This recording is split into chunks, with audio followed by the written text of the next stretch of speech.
Teman-teman sekalian, penghuni surga karena derajat mereka berbeda satu sama yang lain, tergantung bagaimana kedekatan diri dia kepada Allah Subhanahu wa taala, tergantung bagaimana dia melakukan ketaatan-ketaatan, meninggalkan kemaksiatan, maka ada derajat-derajat yang berbeda di surga. Ya, tergantung Allah SWT berikan dia, dan semoga kita masuk derajat yang tertinggi tentunya. Disebutkan teman-teman sekalian di dalam sebuah hadis Bukhari, kata Nabi SAW, "Idza khalasal mu'minuna," dikatakan dalam hadis Bukhari Muslim, pada saat Nabi SAW jalan di malam hari, saya langsung terjemahkan saja, kemudian kelihatan bintang-bintang gemerlapan di langit. Bintang-bintang gemerlapan di langit. Maka Nabi SAW mengatakan, apakah kalian lihat bintang-bintang itu? Kata para sahabat, iya ya Rasulullah, kami lihat. Kata Nabi SAW, demi zat yang jiwa Muhammad dalam genggamannya, maksudnya demi Allah, seseorang di antara kalian nanti di istananya di surga, dia akan lihat istana-istana di surga seperti itu. Jauh dari dia derajatnya, lebih tinggi. Tapi dia tidak tahu ada apa di sana. Cuma lihat seperti bintang, cahaya terang. Fasilitasnya lebih bagus, jaraknya lebih jauh, lebih tinggi. Kata para sahabat, ya Rasulullah, apakah itu istana-istana para nabi-nabi? Kata Nabi SAW, tidak. Itu istana-istana orang soleh dari umatku. Makanya teman-teman jangan tunda bertaubat. Jangan tunda beramal soleh. Karena derajat di surga didapatkan dengan cara bersegera. Tidak boleh kita berlama-lama. Ya. Disebutkan juga dalam hadis yang lain, bahwasanya Nabi SAW bersabda, siapa yang bersegera atau siapa yang ingin sampai pada tujuan, maka dia harus bersegera, dan siapa yang bersegera dia akan sampai pada tujuannya. Ketahuilah, orang yang jalan bersegera dia akan sampai ke surganya. Fisik ahli surga teman-teman sekalian, sebagaimana sudah saya jelaskan tadi, tapi saya ulangi lagi, mereka akan seperti Adam alaihissalam. Disebutkan dalam hadis yang sahih, hadis ini diriwayatkan oleh Bukhari Muslim, khalaqallahu Adam ala suratihi tuluhu sittuna dhira'a, falamma khalaqahu qala lah idhhab fasallim ala ulaika an-nafar wa hum nafarun minal malaikatu julus fastami' ma yuhayyunak fa innaha tahiyyatuka wa tahiyyatu dhurriyyatik. Qala fadhahaba faqala assalamu alaikum. Faqalu assalamu alayka wa rahmatullah. Fazaduhu wa rahmatullah. Qala fakullu ma yadkhulul jannata ala surati Adam wa tuluhu sittuna dhira'a. Falam yazal yanqusul khalqu ba'da hatta al-an. Allah menciptakan Adam dalam bentuk ciptaannya Allah. Maksudnya dalam bentuk ciptaannya Allah sudah tentukan 60 siku. Tingginya 60 hasta. Ya, sekitar 30 meter. Manakala Allah menciptakannya, Allah berfirman kepadanya pada saat selesai diciptakan Adam, Allah bilang, pergilah dan ucapkan salam kepada mereka itu. Maksudnya ada golongan para malaikat. Lalu mereka adalah para malaikat atau beberapa malaikat yang sedang duduk. Lalu dengarkanlah apa penghormatan mereka kepadamu, karena itu adalah penghormatanmu dan anak cucumu nanti. Maka Adam pun pergi dan mengucapkan assalamualaikum, kesejahteraan, keselamatan buat kalian. Maka para malaikat menjawab, assalamu alayka wa rahmatullah, ya, keselamatan dan juga rahmat Allah untukmu. Maka mereka menambahkan kalimat wa rahmatullah. Nabi SAW bersabda, setiap orang yang masuk surga itu pasti akan bentuk seperti Adam, tingginya 60 hasta ke langit, 30 meter. Sesudah Adam meninggal, maka manusia menyusut, memendek sampai saat ini. Makanya kita kalau tingginya 2 meter kita anggap tinggi sekali. Padahal sebenarnya di zaman Adam alaihissalam ini sangat kecil. Begitu juga dengan faktor umur. Ya, makin dekat dengan hari kiamat, maka makin pendek umur itu. Sampai Nabi SAW mengatakan umur umatku hanya 60 sampai 70 dan sedikit yang melampaui itu. Kalau umatnya Nabi Nuh alaihissalam umur mereka ya, panjang sampai ribuan tahun. Sampai seorang ibu pernah menangisi anaknya dari pengikut Nabi Nuh alaihissalam. Anaknya meninggal di umur 60 tahun. Umur mereka pada saat itu 1000, ya, 1100 tahun, 900 tahun. Nabi Nuh berdakwah 950 tahun di kaumnya. Maka ibu ini menangis, Nabi Nuh lewat alaihissalam sambil mengatakan, kenapa kau menangis ya ibu? Dia bilang, anak saya kesian, meninggal umur 60 tahun. Artinya belum banyak yang dia kerjakan menurut ibu itu, karena umur mereka panjang. Kata Nabi Nuh alaihissalam, wahai ibu, jangan kau tangisi anakmu, karena akan datang nanti manusia di akhir zaman yang umur anakmu ini sudah umur tertua bagi mereka. Dia dianggap tua kalau sudah 60 tahun. Maka ibu itu berkata, demi Allah wahai Nabiullah, andai saja aku diberikan umur dan aku hidup pada zaman itu hanya 60 tahun, aku akan gunakan semua sujud kepada Allah. Jadi memang mendekat akhir zaman, makin pendek postur tubuh manusia dan juga makin pendek umur mereka. Makanan ahli surga juga memiliki khas atau kekhususan. Sebagian buah-buahannya sudah disebutkan di dalam Al-Quran dan namanya mirip dengan nama di dunia. Hanya saja kata ulama tafsir, nama-namanya itu hanya mirip secara nama saja. Seperti Allah mengatakan dalam surah Ar-Rahman, fiha fakihatun wa nakhlun wa rumman. Di dalam surga itu banyak buah-buahan, di antaranya adalah buah kurma dan buah delima. Juga Allah SWT sebutkan dalam surah Al-Waqi'ah tentang pisang yang tersusun, gitu kan. Juga disebutkan ada madu, ya, sungai dari madu. Tapi semua ini kata ulama adalah sama namanya, tapi beda rasa. Disebutkan di antara hadis yang menyebutkan masalah itu adalah hadis sahih riwayat ahli sunan. Kata Nabi SAW, sesungguhnya buah kurma surga besarnya seperti tempayan. Tempayan itu seperti wadah makan untuk 20-30 orang, ya, nampan yang besar. Warnanya lebih putih dari susu, rasanya lebih manis dari madu dan lebih lembut daripada bui. Jadi tidak ada lagi bijinya. Pohon kurma di surga batangnya dari emas, dari riwayatnya dikatakan dari mutiara. Berbeda sekali dengan pohon-pohon kita di dunia. Begitu juga setiap kali dipetik kata Nabi SAW, buah apa saja maka akan keluar buah yang baru. Dan juga Allah sebutkan dalam Al-Quran kalau buah-buah itu daniyatan alaihim, sangat dekat dengan mereka.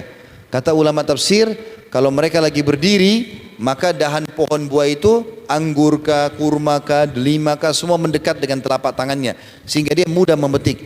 Kalau dia duduk, merunduk lagi buah itu. Kalau dia baring, merunduk lagi sehingga dia tidak usah repot-repot lagi untuk mengambilnya.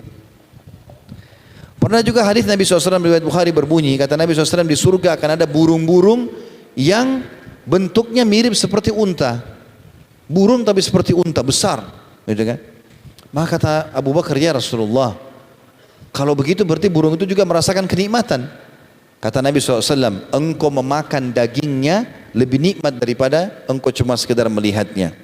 Kata ulama hadis, orang di surga kalau mau pengen sesuatu, misal dia lihat burung terbang, terlintas di benaknya sesuatu, misalnya dia pengen digoreng misalnya, tiba-tiba tergoreng depannya, dibakar, tiba-tiba terbakar. Beda dengan urusan dunia. Kalau dunia ini kita harus mencari dulu. Misalnya daging, kalau ayam atau kambing kita sembelih dulu. Kemudian kita kulitin dulu, keluarkan kotorannya, dimasak, diberikan bumbu, baru kita punya keinginan makan. Di surga cuma terlintas di benak saja, semua bisa. Semuanya ada. Enggak ada lagi melalui proses yang susah. Semuanya kenikmatan abadi. Makanya Imam Ahmad mengatakan rahimahullah, puncak kebahagiaan seorang muslim pada saat kedua telapak kakinya menginjakkan surga.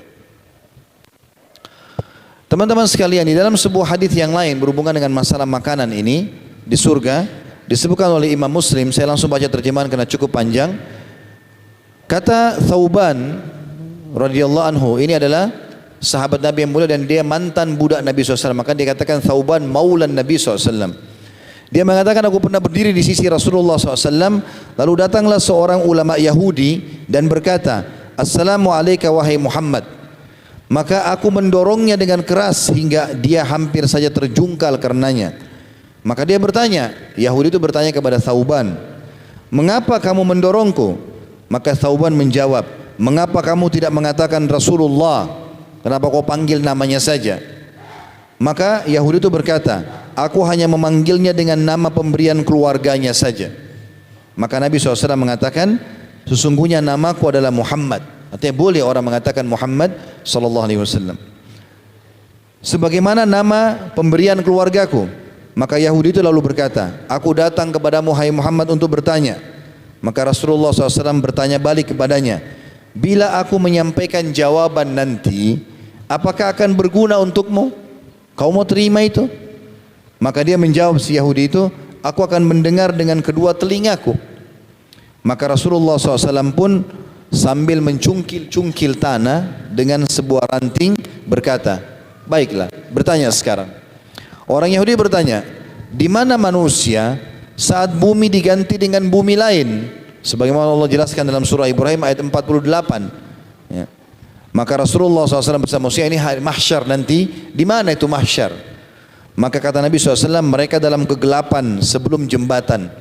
Artinya di sebuah tempat yang gelap, mereka akan dihisab oleh Allah sebelum sirat yang melewati neraka. Maka orang itu bertanya, siapakah orang pertama melintas nanti di jembatan itu pada hari kiamat? Kata Nabi SAW, orang-orang fakir dari kalangan muhajirin. Lalu dia bertanya lagi, apa santapan pertama mereka saat memasuki surga? Kata Nabi SAW, bagian pinggir hati ikan paus. Ya. Tentu kita sudah tidak bisa bayangkan atau tidak dibayangkan seperti ikan paus di dunia. Tapi mereka akan diberikan makanan hati ikan. Lalu dia bertanya lagi, lalu apa makanan mereka setelah itu? Kata Nabi SAW, disembelihkan untuk mereka sapi jantan surga yang akan dimakan di pinggiran-pinggiran surga. Lalu dia bertanya lagi, lalu apa minuman mereka? Kata Nabi SAW, dari mata air yang bernama salsabila. Lalu orang itu berkata, engkau benar. Maka dia pun berkata, aku juga datang untuk bertanya kepadamu tentang sesuatu yang hanya diketahui oleh seorang nabi atau seseorang atau dua orang saja. Maka Rasulullah SAW bertanya, apakah bila aku menyampaikan kepadamu bisa berguna, kau akan bermanfaat bagimu? Dia menjawab, aku mendengar dengan kedua telingaku. Aku datang bertanya kepadamu tentang anak. Rasulullah SAW bersabda, maksudnya tentang anak, kapan dia menyerupai ayahnya, kapan jadi anak laki-laki, kapan dia jadi anak perempuan. Kata Nabi SAW, bila sperma laki-laki dan sperma perempuan, bila sperma laki-laki mendahului sperma perempuan, dari laki-laki lebih dulu klimaks, maka anak itu akan menyerupai ayahnya. Dan bila sperma perempuan mendahului sperma laki-laki, maka yang lahir adalah perempuan, ikut ibunya. Ya. Maka Yahudi itu berkata, sungguh engkau benar, sesungguhnya engkau benar-benar seorang nabi. Kemudian dia pergi. Lalu Rasulullah SAW bersabda, sungguh orang itu telah bertanya kepadaku tentang apa yang dia tanyakan, dan sebenarnya aku tidak memiliki ilmu tentangnya sampai Allah memberikan jawaban kepadaku. Maksudnya tadi dalam riwayat lain, yang menyampaikan kepadaku adalah Jibril alaihissalam, memberikan jawaban itu. Aku tidak tahu tadinya. Dan tidak disebutkan dalam Al-Quran bahwasanya makanan ahli surga adalah hati ikan, sapi yang disembeli. Tapi dalam Taurat ada itu. Begitu juga tentang masalah bagaimana seseorang kalau ingin punya anak laki-laki atau anak perempuan. Kalau ingin anak laki-laki, maka laki-lakinya lebih dulu klimaks sehingga sperma lebih dulu tertumpah. Kalau ingin anak perempuan, maka perempuannya lebih dulu klimaks. Ini juga disampaikan wahyu oleh Jibril alaihissalam. Surga teman-teman memiliki aroma yang sangat wangi dan tercium dari jarak yang sangat jauh. Kalau seandainya ada rumah seseorang di antara kita yang sedang membakar dupa atau aromaterapi atau apalah pewangi ruangan dan dapat tercium dari jarak 5 meter, 10 meter, kita sudah anggap rumah ini wangi. Maka surga bukan lagi 10 atau 20 meter teman-teman. Disebutkan dalam sebuah hadis yang sahih, dikatakan dalam Sahih Bukhari, kata Nabi SAW, la yudaju min masirati arba'ina ama. Sesungguhnya aroma surga dapat tercium dari jarak 40 tahun. Di dalam riwayat yang lain dikatakan, kata Nabi SAW hadis Bukhari, man qatala qatilan min ahli dhimma lam yarih atau lam yarah raihatal jannah wa inna riha la yujadu min masirati mi'ata am. Barang siapa yang membunuh, maaf ini hadis riwayat Imam Ahmad dan Al-Hakim, dan hadis ini disahihkan sesuai dengan syarat Syekhan atau Bukhari Muslim. Kata Nabi SAW, barang siapa yang membunuh seseorang kafir dhimmi atau orang kafir dari kalangan ahli kitab yang tunduk kepada pemerintah Islam, ya, maka dia tidak akan mencium bau surga, dan sungguhnya aromanya dapat tercium dari jarak 100 tahun perjalanan. Jadi kita teman-teman orang muslim tidak boleh sengaja mengganggu orang non muslim yang di bawah naungan pemerintah Islam. Sama sekali tidak boleh. Kecuali mereka berbuat kesalahan, maka itu dilaporkan kepada pemerintah setempat. Kita nggak boleh ganggu zimmi, orang kafir di bawah naungan pemerintah Islam. Kayak di Indonesia ada agama-agama lain dinaungi oleh pemerintah muslim, pemerintah Indonesia, maka tidak boleh diganggu. Ya, kecuali mereka buat kesalahan dilaporkan pada pemerintah, ya. Siapa yang membunuh orang kafir zimmi tanpa kesalahan. Ada juga dalam hadis lain Bukhari, man qatala muahadan. Siapa yang membunuh orang kafir yang dalam perdamaian dengan Islam. Kayak Indonesia punya perdamaian sama Amerika misalnya. Maka nggak boleh tiba-tiba orang Indonesia datang membunuh orang non muslim dari orang Amerika. Ada perdamaian, tidak ada peperangan. Maka siapa yang membunuh orang muahad tidak akan mencium bau surga, dan bau surga dapat tercium dari jarak 40 tahun. Ada hadis yang menjelaskan 40 tahun dan menjelaskan 100 tahun perjalanan sudah tercium aromanya. Juga teman-teman orang yang masuk surga akan mendapatkan berita-berita yang sangat nyaman, enak didengar. Di antaranya adalah hadis yang disebutkan Imam Muslim dalam sahihnya. Kata Nabi SAW, yunadi munadin, inna lakum antasihhu fala tasqamu abada. Malaikat akan menyuruh kepada ahli surga nanti di hari kiamat, sesungguhnya kalian akan sehat selamanya dan tidak akan pernah sakit selamanya. Wa inna lakum an tahyau fala tamutu abada, dan kalian akan hidup selamanya, tidak akan pernah mati selamanya. Wa inna lakum an tashibbu fala tahramu abada, dan sesungguhnya kalian akan selalu muda dan tidak akan pernah tua selamanya. Wa inna lakum an tan'amu fala tab'atsu abada, dan kalian mulai sekarang akan merasakan kenikmatan selamanya dan tidak akan pernah merasakan penderitaan selamanya. Wa dzalika qaulullahu azza wa jal, begitulah kata Nabi SAW, Allah firmankan, wa nudu an tilkumul jannatu urithumuha bima kuntum ta'malun. Itulah surga yang kalian telah dapatkan, ya, sebagai balasan atas apa yang telah kalian lakukan atau diwariskan. Itulah surga yang diwariskan kepada kalian disebabkan apa yang dahulu kalian kerjakan. Sesungguhnya dalam hadis Bukhari Muslim juga disebutkan, sesungguhnya Allah Azza wa Jalla akan berkata kepada ahli surga, Inna Allah Azza wa Jalla yaqulu, atau yaqulu di ahli jannah, ya ahlal jannah, wahai penduduk surga, fayaqulun labbaika rabbana wa sa'daik, kami menjawab panggilanmu dengan santun dan kebahagiaan selalu datang dari sisimu. Fayaqulu harraditum, apa kalian sudah ridho dengan apa yang aku berikan? Fayaqulun, maka mereka berkata, wa ma lana la narda wa qad a'taitana ma lam tuti ahadan min khalqik. Untuk apa kami enggak ridho lagi ya Allah, sementara engkau berikan kami apa yang engkau tidak berikan kepada hambamu yang lain. Riwayat lain mereka mengatakan, kami tidak ridho bagaimana ya Allah, setelah engkau selamatkan kami dari neraka dan kami masuk ke dalam surga. Karena nanti teman-teman insya Allah kita di surga, pada saat kita masuk kita akan bisa melihat neraka.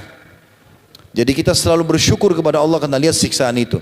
Penghuni neraka bisa melihat surga dari jauh, maka mereka selalu menyesal dengan itu. Maka mereka mengatakan, apalagi yang kami tidak ridho ya Allah, setelah engkau berikan kami semua ini. Fayaqul, maka Allah berfirman, ana u'tikum afdala min dhalik, aku akan berikan kalian lebih baik daripada itu. Qalu rabbana wa ayyu syai'in afdal min dhalik, wahai Tuhan kami, apa yang lebih baik lagi daripada ini? Qala uhillu alaikum ridwani fala askhatu alaikum ba'dahu abada, aku akan berikan kepada kalian keridhaanku dan mulai sekarang aku tidak akan pernah murka kepada kalian selamanya. Hadis ini riwayat Bukhari Muslim, dan dalam riwayat ini dikatakan, kata Nabi SAW, Allah berfirman, maka berbuatlah semau kalian. Dan kata Nabi SAW, dan penghuni surga tidak akan buat kecuali yang baik-baik saja. Teman-teman sekalian, pohon-pohon surga dan naungan-naungannya sangat luas, ya, sangat rindang dan juga nyaman. Di antaranya Allah sebutkan dalam surah Al-Waqiah, surah nomor 27, ayat 27 sampai 33. A'udzu billahi minasyaitonir rajim. wa ashabul yamini ma ashabul yamin fi sidrin makhdud wa talhim mandud wa dhillim mamdud wa ma'in maskub wa fakihatin kathirah la maqtu'atin wala mamnu'ah. Dan golongan kanan, betapa agung kedudukan golongan kanan itu, ahli surga. Mereka berada di antara pohon bidara yang tidak berduri dan pohon pisang yang bersusun-susun buahnya, dan naungan yang terbentang luas, serta air yang mengalir terus-menerus, dan buah-buahan yang banyak yang tidak berhenti berbuah dan tidak terlarang dalam mengambilnya.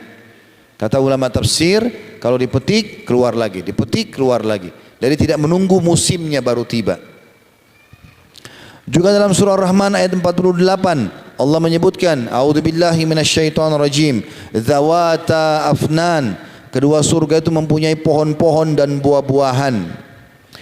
Di dalam hadis Bukhari yang menjelaskan kepada kita, Bukhari Muslim, kata Nabi SAW, inna fil jannati syajaratan yasirur raqibu fi dhilliha mi'ata amin la yaqta'uha faqra'u in syi'tum wa dhillim mamdud. Sesungguhnya di surga terdapat sebuah pohon yang bila mana seorang pengendara berjalan di bawah naungannya selama 100 tahun, maka dia belum mengakhirinya. Bacalah jika kalian suka, dan naungan yang terbentang luas, dalam Al-Waqi'ah ayat 30. Juga disebutkan dalam hadis riwayat Tirmidzi dengan sanad hasan, kata Nabi SAW, ma fil jannati syajaratun illa wasaquha min dhahab. Tidak ada satu pohon pun di surga, kata Nabi SAW, kecuali pohonnya terbuat dari emas. Buah-buahannya teman-teman sekalian disebutkan dalam banyak riwayat-riwayat, juga ayat-ayat Al-Quran tentunya. Allah menyebutkan di dalam surah Al-Baqarah ayat 25, a'udzu billahi minasyaitonir rajim, wa basyiril ladzina amanu wa amilus solihati anna lahum jannatin tajri min tahtiha al-anhar kullama ruziku minha min thamaratir rizqan qalu hadha alladhi ruzikna min qabl wa utu bihi mutasyabiha wa lahum fiha azwajun mutahharatun wa hum fiha khalidun. Dan sampaikan kabar gembira hai Muhammad kepada orang-orang yang beriman dan beramal saleh, bahwa mereka akan disediakan surga-surga yang mengalir di bawahnya sungai-sungai. Setiap kali mereka diberi rezeki buah-buahan di surga, mereka berkata, inilah rezeki yang telah diberikan kepada kami sebelumnya. Mereka diberi buah-buahan yang serupa, dan di sana mereka memperoleh pasangan-pasangan yang suci. Dalam hadis Nabi SAW riwayat Muslim, beliau bersabda, uridat alayyal jannata hatta law tanawaltu minha kitfan akhadtuha. Surga diperlihatkan kepadaku hingga seandainya aku memetik satu tandan darinya, niscaya aku bisa melakukannya. Dan sekian dalil berhubungan dengan masalah itu, tapi kita cukupkan dalil yang terakhir di sini. Masalah buah-buahan dan pohon-pohon ini adalah sabda Nabi SAW, atau Abu Hurairah berkata, hadisnya cukup panjang, saya baca terjemahannya, bahwa Nabi SAW pernah menyampaikan hadis sementara di dekat beliau ada seorang laki-laki dari pedalaman. Dia mengatakan, laki-laki itu, bahwa seorang laki-laki penghuni surga meminta izin kepada Tuhannya untuk bercocok tanam. Jadi Nabi SAW bilang, nanti akan ada ahli surga izin sama Allah untuk bercocok tanam. Maka Allah berfirman kepadanya, bukankah kamu telah mendapatkan segala apa yang kau mau? Maka dia menjawab, orang itu, benar, akan tetapi aku ingin bercocok tanam ya Allah. Maka dia segera diberikan bibit tersebut, ya. Lalu dia menaburkannya, lalu tiba-tiba tanaman itu tumbuh tinggi dengan cepat, menjadi kuat, dan tiba saatnya untuk memanennya. Ia membubung seperti gunung. Maka Allah SWT berfirman, wahai anak Adam, cukuplah, sesungguhnya tidak ada sesuatu yang memuaskanmu. Lalu laki-laki pedalaman yang di sebelah Nabi SAW mengatakan, ya Rasulullah, itu hanya terjadi bagi orang Quraisy atau orang Ansar, karena mereka adalah orang-orang yang bercocok tanam. Adapun kami bukanlah orang-orang yang gemar bercocok tanam. Maka Rasulullah SAW pun tertawa, ya, karena gembira mendengarkan perkataan orang Badui tadi. Ya, artinya orang Badui ini waktu sampai dengar hadis itu, di surga nanti ada tetap orang mau cocok tanam, maka dia pun heran, kok masih ada orang minta pohon? Pasti itu orang Quraisy atau orang Ansar ya Rasulullah, karena mereka rata-rata pekebun, gitu kan. Kalau kami di Badui tidak suka dengan itu. Maka Nabi SAW pun tertawa mendengarkan ucapan si Badui tadi. Di surga teman-teman ada sungai-sungai, Ada lautan yang luas, tapi sungainya unik di sini. Ya. Sungainya itu terdiri dari 4 sungai, atau lautan tepatnya ya. Ada sungai dari air tawar yang manis, ada dari susu yang tidak akan pernah berubah rasanya, ada dari madu yang tersaring, dan ada dari khamar yang tidak memabukkan, ya, atau minuman anggur yang tidak memabukkan. Nah, itu disebutkan di dalam Al-Quran dalam surah Muhammad masalah itu ya. Keempat sungai tadi. Juga sungai-sungai ini atau lautan ini nanti akan mengalir ke sungai-sungai yang ada di setiap istana ahli surga. Jadi ada sungai lagi di istana, lautan ini induknya ada. Lalu mengalir lagi ke sungai-sungai. Dan sungai-sungai tersebut disebutkan dalam hadis-hadis yang sahih. Kata Nabi SAW, sungguhnya sungai-sungai itu terbuat dari mutiara-mutiara. Dan pinggirannya itu terbuat dari emas. Dalam hadis Bukhari, kata Nabi SAW, bainama ana asiru fil jannah idza ana binahrin hafatahu kibabul lu'lu'il mujawwafa. Faqultu ma hadha ya Jibril? Qala hadha al-kautsar alladhi a'taka rabbuk. Fadaraba al-malaku biyadihi fa idza tinuhu miskun azfar. Saat aku sedang berjalan di surga, aku melihat sebuah sungai yang kedua pinggirnya adalah kubah mutiara yang berongga. Aku berkata, apa ini wahai Jibril? Kata Jibril alaihissalam, ini adalah Al-Kautsar, sungai Al-Kautsar yang Tuhanmu berikan kepadamu nanti di surga. Lalu malaikat menepuknya atau Jibril menepuknya dengan tangannya, ternyata tanahnya yang keluar pada saat itu kasturi yang sangat harum. Juga Al-Quran banyak menceritakan bahwasanya tajri min tahtihal anhar, tajri min tahtihal anhar, atau di bawahnya mengalir sungai, di bawahnya mengalir sungai. Sebagian ulama mengatakan menandakan bahwasanya semua istana di surga memiliki sungai. Dan ada sebuah kisah unik di sini teman-teman sekalian. Kisah ini menggambarkan tentang bagaimana di surga atau apa yang Allah janjikan dari sungai ini itu menjadikan penyebab ketentraman jiwa. Ada seorang insinyur dari Jerman masuk Islam, ini beragama Katolik. Dan sebabnya dia masuk Islam gara-gara dia tadinya suka sekali membuat gambar. Arsiteknya, dia arsitek yang menggambar dari buku-buku yang dia anggap literatur klasik. Salah satu yang dia suka jadikan literatur adalah Al-Quran. Tapi selama ini dia kalau buka Al-Quran, dia cari tentang arsitektur dalam Al-Quran, dia selalu membaca tentang umat-umat sebelum. Misalnya pembangunan kaum Ad, kaum Thamud, bangunan Fir'aun, dan segala macam yang Al-Quran sebutkan. Satu waktu dia bilang, saya ingin mencari dalam Al-Quran bangunan masa depan, ada enggak? Maka dia cari-cari ayat, dia temukan tentang surga. Dan dia penasaran dengan kalimat dalam Al-Quran, selalu istana diikuti dengan tajri min tahtihal anhar, di bawahnya mengalir sungai. Dia penasaran, apa rahasianya? Kenapa harus ada air? Dia punya tanah, dia kebetulan dari Jerman, dia bangun di tanah kosongnya rumah. Lalu dia buat bagus sekali rumah itu. Bedanya hanya dari rumah-rumah yang lain dia bangun, lantainya dibuat jadi dari kaca, di bawahnya dibuat air mengalir. Ada panel listrik yang bisa air mengalir. Sehingga orang kalau tidak paham itu adalah kaca, dia pikir itu air langsung, padahal sebenarnya kaca. Dan saking jernihnya, maka tidak kelihatan kalau itu kaca. Dibuatlah seperti itu sama dia. Ringkas cerita teman-teman sekalian, setelah selesai dia bangun sekian bulan dengan letih capek, dia ada tugas ke Eropa, dia pergi jual gambar-gambarnya di perusahaan-perusahaan seperti biasa dia lakukan. 2 bulan kemudian dia balik. Waktu dia balik dalam kondisi letih, penat, biasanya dia pulang ke rumahnya ketemu istrinya, lalu kemudian dia istirahat seminggu untuk hilangkan penatnya. Tapi waktu itu subhanallah, ini sebab dia masuk Islam, dari bandara rumahnya dia enggak ke rumah istrinya, tapi dia ke rumah barunya yang dia baru bangun 2 bulan yang lalu. Waktu selesai, waktu dia masuk ke sana, dia nyalakan semua panel listrik, kemudian dia duduk.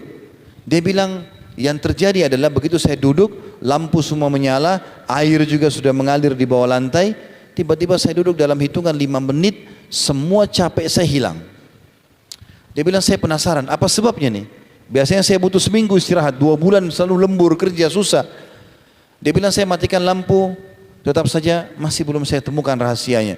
Saya lihat ke wallpaper, saya lihat ke lampu, sama semua dengan rumah saya. Dia bilang, setelah saya matikan semua listrik, saya mulai merenungi tinggal satu yang belum saya matikan, panel listrik masalah air. Saya duduk renungi, ternyata mendengarkan gemericik air mendatangkan ketenangan jiwa. Dan dia bilang akhirnya, ternyata ini rahasianya.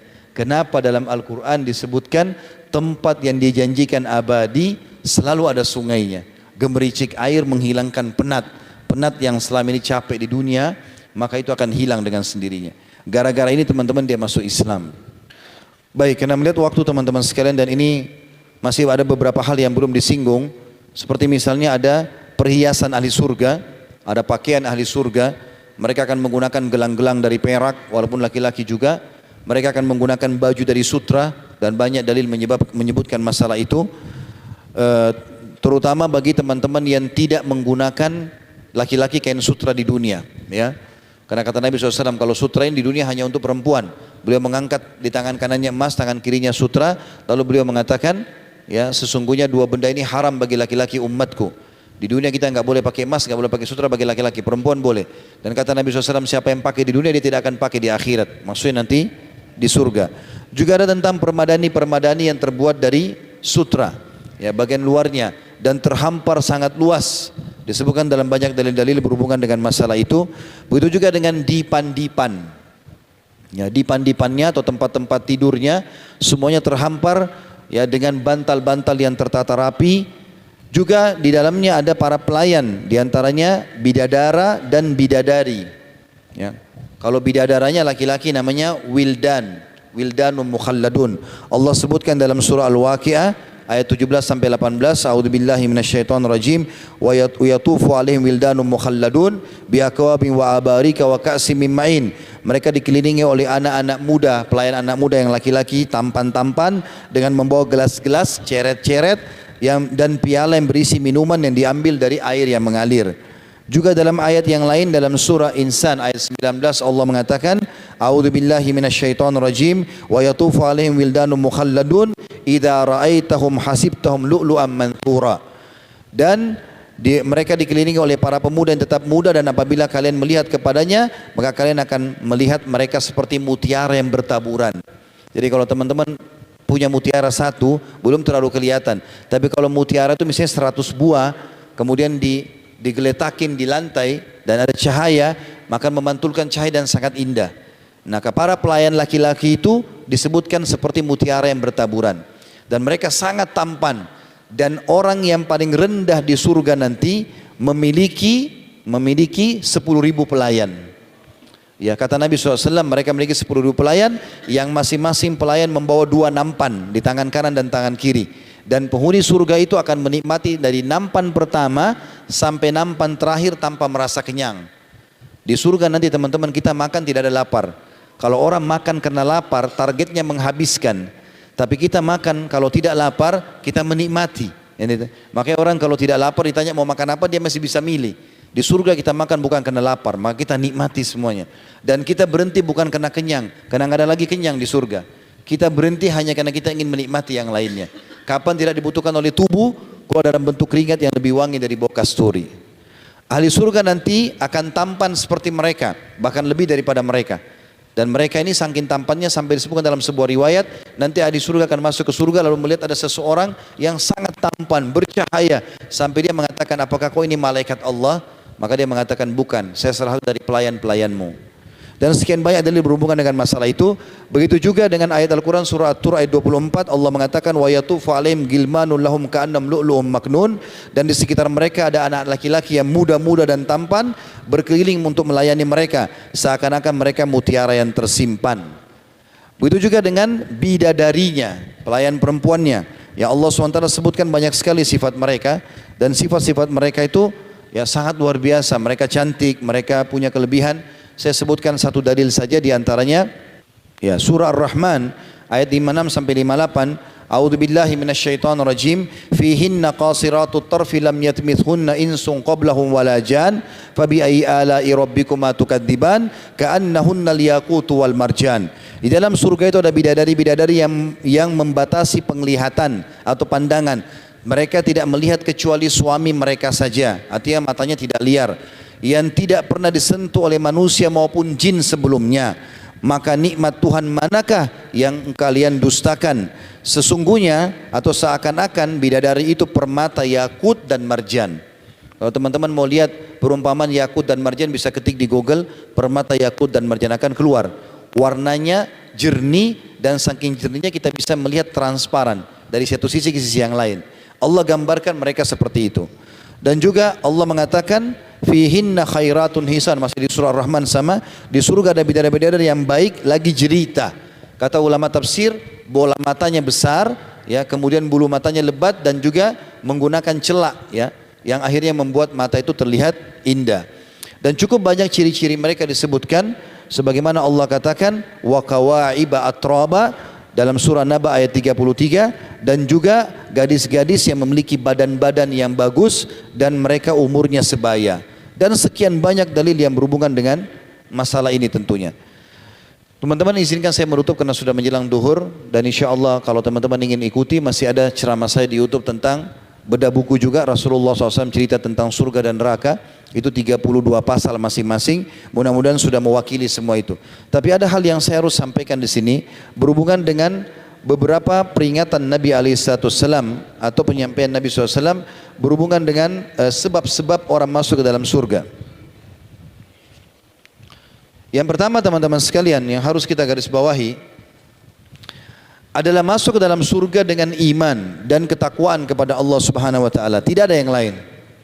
Tidak ada yang lain. Hanya ini yang bisa membawa kita selamat. Saya bilang tadi kalau melakukan ketaatan Allah Subhanahu wa taala akan berikan kepada dia pahala. Kalau dia taubat dan dia punya salah, dia bertobat kepada Allah. Dan tidak usah merasa terlambat karena kita tinggal tugasnya beramal saja. Dan Allah Subhanahu wa taala sudah menjelaskan itu dalam banyak firman-Nya. Di antaranya Allah berfirman dalam surah Al-An'am 153, A'udzubillahi minasyaitonirrajim wa anna hadza sirati mustaqiman fattabi'u wa la tattabi'u subula fatafarraqu bikum an sabili, dan bahwasanya inilah jalanku yang lurus, ikuti wahyu Al-Qur'an dan sunnah, maka ikutilah, dan janganlah kalian mengikuti jalan-jalan yang lain yang akan mencerai-beraikan kalian. Juga teman-teman sekalian, Allah Subhanahu wa taala menyebutkan dalam Al-Qur'an, makin besar pengorbanan kita di jalan Allah, maka makin besar kesempatan masuk surga. Dalam surah At-Taubah ayat 111, A'udzubillahi minasyaitonirrajim. Innallaha ashtara minal mu'minina anfusahum wa amwalahum bi anna lahumul jannah yuqatiluna fi sabilillahi fayaktuluna wa yuqtalun wa'dan 'alaihi haqqan fit Taurati wal Injili wal Qur'an wa man awfa bi ahdihi minallah fastabshiru bi bai'ikum alladhi bay'atum bih wa dzalika huwal fawzul 'azim.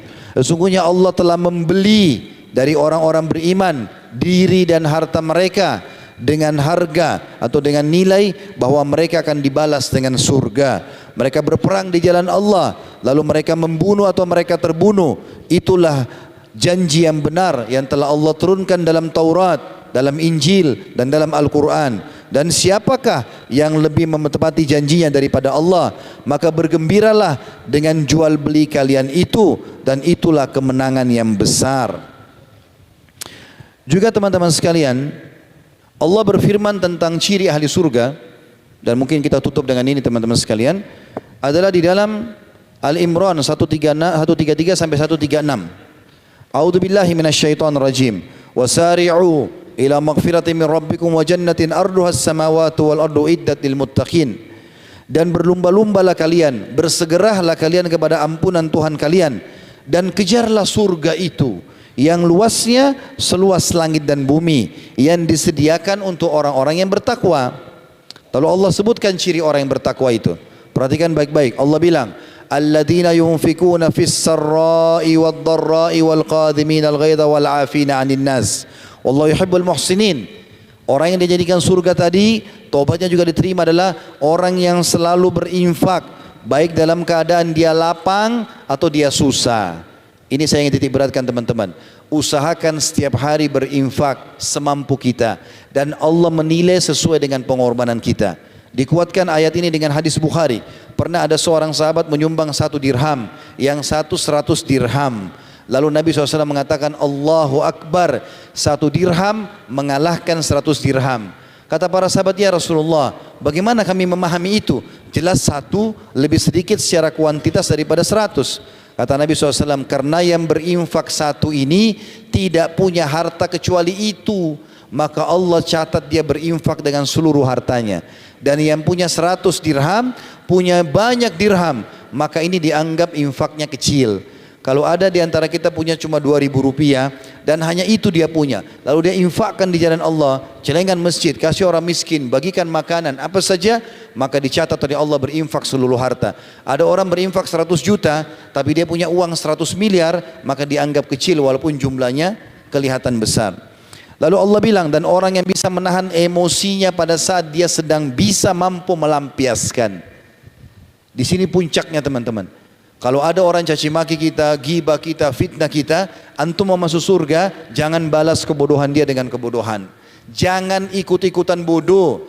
Allah bilang dalam surah yang lain, surah Al-Furqan, Allah bilang, wa idza khatabahumul jahiluna qalu salama. Ahli surga kalau diajak bertengkar sama orang bodoh, dia mengatakan salama, terserah kalian, tinggalkan, tidak usah layani. Ada yang ajak berkelahi, tinggalkan dia berkelahi sama tembok, jangan antum layani. Kecuali antum diserang, bela diri itu berbeda. Tapi kalau kita diajak ribut, tidak usah. Mau dibilang pengecut, biarin. Dianggap kita bodoh, terserah. Tapi Allah memang memuji ini. Dan orang yang suka memaafkan orang lain. Ini penting garis bawahi. Kalau ada orang buat salah dengan kita teman-teman, tugas kita dengan Allah memaafkan dia. Tugas kita. Dengan itu Allah maafkan salah kita. Tugas dia meminta maaf kepada kita. Selama dia tidak minta maaf, dia tetap dihukum. Jadi kalau ada yang bilang, Ustaz, bagaimana bisa saya maafkan orang yang menggibah saya? Sementara dia sudah gibah saya. Maka kuncinya adalah kita disuruh oleh Allah memaafkan dulu. Antara kita sama Allah. Allah maafkan dosa kita dengan itu. Dia tetap dihukum selama dia tidak minta maaf. Maka ini poin penting. Makanya Allah bilang, wal afina anin nas. Dan Allah suka dengan orang yang berbuat baik. Muhsinin, sibuk dengan amal. Lalu Allah bilang lagi, ayat setelahnya, walladzina idza fa'alu fahishatan aw zalamu anfusahum dzakarullaha fastaghfaru lidzunubihim wa may yaghfiru dzunuba illallahu wa lam yusirru ala ma fa'alu hum ya'lamun. Dan orang-orang kalau berbuat dosa atau dia berbuat kezaliman lalu kemudian mengingat Allah, mereka segera beristighfar terhadap dosa-dosa mereka. Dan siapakah yang mengampuni dosa kecuali Allah, dan mereka tidak mengulangi lagi dosa itu terhadap apa yang mereka lakukan. Artinya kalaupun pernah buat dosa, Allah masih maafkan asal taubat. Penutupan ayatnya Allah mengatakan, ulaika jazaohum maghfiratun min rabbihim wa rahmah. Ulaika jazaohum maghfiratun min rabbihim wa jannatun tajri min tahtiha al-anharu khalidina fiha wa ni'ma ajrul amilin. Dan mereka itulah yang akan diberikan pengampunan oleh Tuhan mereka, dan surga yang di bawahnya mengalir sungai-sungai dan mereka kekal di dalamnya, dan itu sebaik-baik balasan bagi orang yang berbuat ketaatan. Tinggal sekarang teman-teman, yang penting bagaimana menjadi ahli surga. Sekali lagi, semua dari tangan kita masing-masing. Berubah menjadi orang baik. Jangan terpengaruh dengan lisan orang. Kalau orang mengatakan, kamu berubah ya, kamu alim ya, iya, tidak apa-apa. Alhamdulillah, saya baru tahu kalau ini baik. Jangan begitu disinggung sedikit, lalu tiba-tiba dia buka lagi jilbabnya, dia berubah lagi tidak ke masjid, hanya karena disinggung oleh temannya. Jangan terpengaruh teman-teman. Kita yang akan selamatkan diri kita sendiri. Maka harus kita segera mengambil keputusan. Sebagai penutup kata-kata saya ini, karena ini pertanyaan dan saya tutup dengan ini. Di muka bumi ini cuma dua jalan, tidak ada jalan yang lain. Antum harus tentukan. Jalan pertama, jalan yang benar. Jalannya Allah subhanahu wa ta'ala. La ilaha illallah. La ma'budu bihaqqin illallah. Tidak ada Tuhan yang berhak disembah kecuali Allah. Juru bicaranya Allah, para nabi-nabi dan rasul. Penyambung lidahnya nabi dan rasul, para ulama dan dai. Kita kalau bergaul sama para ulama dan dai, akan dipandu ke jalannya nabi-nabi, akan ke jalannya Allah, ujungnya surga. Ini jalan yang benar. Enggak usah pilih yang lain. Sibukkan diri dengan majelis ilmu, masjid, itu jalan surga. Jalan yang kedua jalan sesat, enggak ada jalan yang ketiga. Jalannya iblis, ahli neraka. Juru bicaranya dukun, peramal, penyamun, penyihir, ahli maksiat. Kapan kita bergaul sama mereka, maka kita akan dibawa ke jalan iblis. Iblis ujungnya neraka. Tentukan keputusan anda sendiri, mau ke surga atau ke neraka. Dan sudah kita jelaskan masalah surga. InsyaAllah sore hari nanti kita akan bahas masalah neraka. Subhanakallahumma bihamdika, asyhadu an la ilaha illa anta astaghfiruka wa atubu ilaik. Wassalamualaikum warahmatullahi wabarakatuh.